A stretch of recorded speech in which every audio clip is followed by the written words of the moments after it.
draugė klausė, tai kaipgi aš ten tas bekūnės būtybės matau, kaip jūs ten atrodo. Ir aš jai sakau, kad aš nėra taip, aš jas matau, bet aš nežiūriu įdėmiai.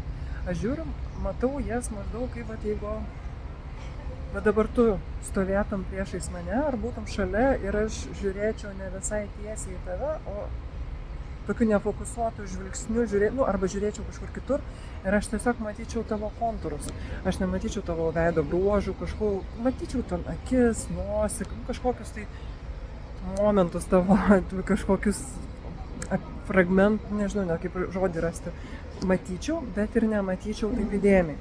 Ir yra priežastis, dėl kurios aš nežiūriu įdėmiai, todėl kad jeigu aš žiūrėsiu įdėmiai, aš iš karto prisijungsiu prie tų būtybių ir aš to visiškai nenoriu.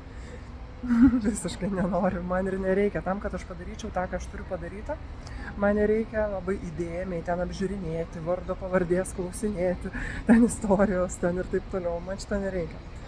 Bet jeigu aš žiūrėsiu įdėmiai ir prisijungsiu, josgi nėra, kaip čia pasakyti, ne angelai. Ir man, pavyzdžiui, kai jau žmogus ateina su bekūniam būtybėm aplipęs arba su kompanija, mano tų būtybių šleikštulio jausmas visą laiką apima, toks kaip pykinimo jausmas.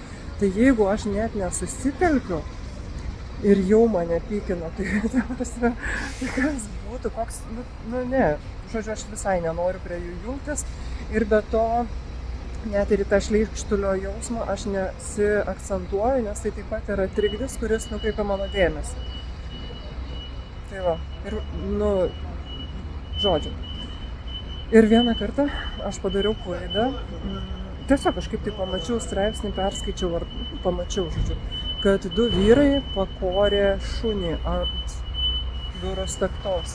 Ir man, kadangi gyvūnai yra, toks labai arti, žodžiu, kas žinote, mane suprantate. Ir aš kažkaip taip matyt, gal, nežinau, nuoširdžiai nusistebėjau, kaip taip galima pasielgti. Ir iš to turbūt nuostabos ir nuoširdaus, nežinau, norą suprasti, aš prisijungiau prie tų vyrų, kurie pakorė šunį. Ir aš supratau, koks tai jausmas. Nes, pavyzdžiui, irgi, kas ateina pas mane į bioenergetiką ir aš skenuoju ten, ta prasme, aš suprantu, kas darosi su žmogum, nes aš jaučiu savyje, jaučiu emocijas, jaučiu kažkokį kūno užspaudimą, aš jaučiu jausmus. Taip, nes, kaip daugelis žmonių dėl savo vaikystės patirtų traumų nueina į galvą ir galvoja, kad viskas suanalizuos, sugalvos, ten kažkaip intelektualiai sumastys, tai ne. Ne, tai va, tai aš viską jaučiu kūnu, aš viską jaučiu jausmais ir mano jausmai yra ne išorėje, anapus manęs, o manyje.